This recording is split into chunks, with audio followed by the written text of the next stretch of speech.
When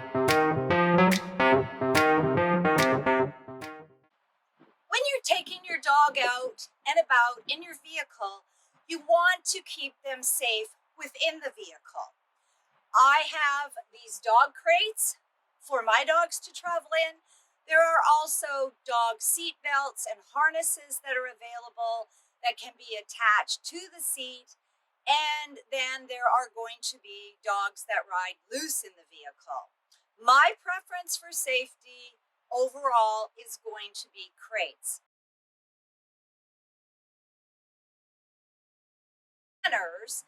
When my dogs go in and out of the crate. So I have a dog here that's in the crate.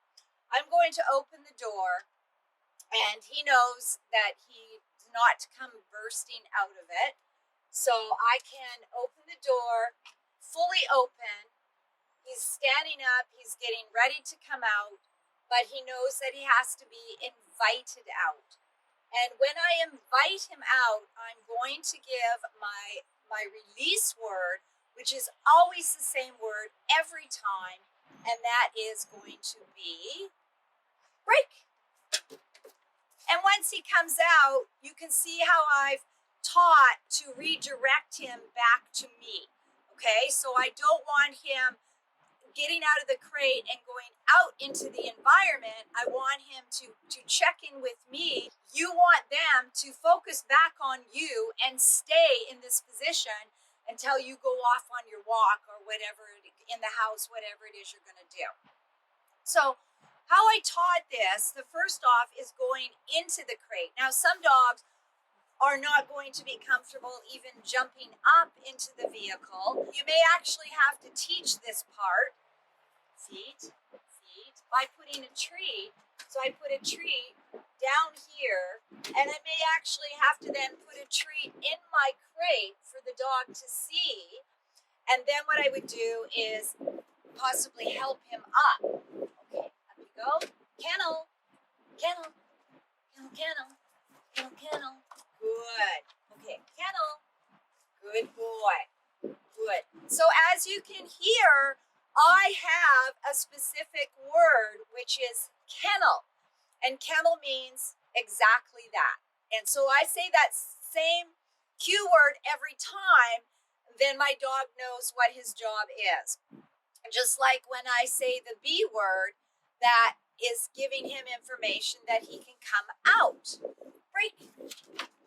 And check in. Yes, good boy.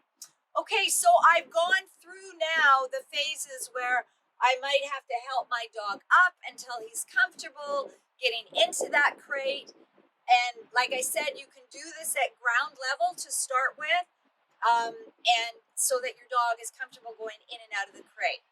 Okay, so then now that I've gone through that phase, you could, and I often do, just put a treat onto the kennel mat floor like this, and then I say, kennel, and the dog goes in, turns around, and that's when I shut the door.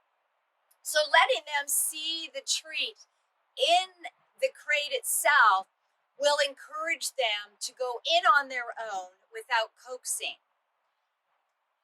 The other thing is, when I travel with my dogs, I would say 98% of the time, when they load up, I either have a treat on the mat within the crate, or I will have them go in the crate, break,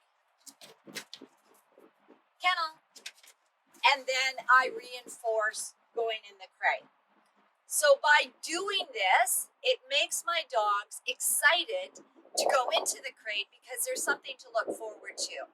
And then the other thing to look forward to is, hey, we're going somewhere for a walk, something fun. So now the door is closed.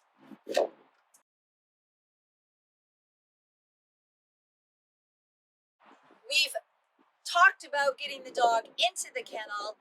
Now what I'm going to do is have to ensure that I teach my dog not to come busting out as soon as I open the door. So what I'm going to do is just open the latch, open the door, and give the dog a treat immediately. okay, so that he has a reason to stay there. And I can add in a cue word, wait. Wait, good wait. And then I start to slowly open the door in increments and reinforce wait. So they're waiting nicely until I get to the point where I can have the door fully open, the dog waits, and then I can reinforce him for waiting. If your dog tries to come out while you're doing this, what I find most effective is if they try to come out while you're opening the door, I just close the door. And every time they try to come out, the door closes on them. Then eventually they just go, well, this movement isn't getting me anything. But if I wait while the door is slowly open and I don't move forward, the door doesn't get closed. But guess what? You get reward for waiting. And this is how I teach my dogs not to come out of the kennel until they are invited to. So whether your dog is riding in a seat belt or riding loose, you still need to go through these basic principles of loading up and not arguing and not balking and not fighting about it. Let's make this a trained, positive experience. And again, no matter how your dog rides in the vehicle, you want to ensure that when you're offloading them, that everything is done in a controlled manner. Happy training. If you enjoyed this video, be sure to like and subscribe. For more great training tips, check out these next videos.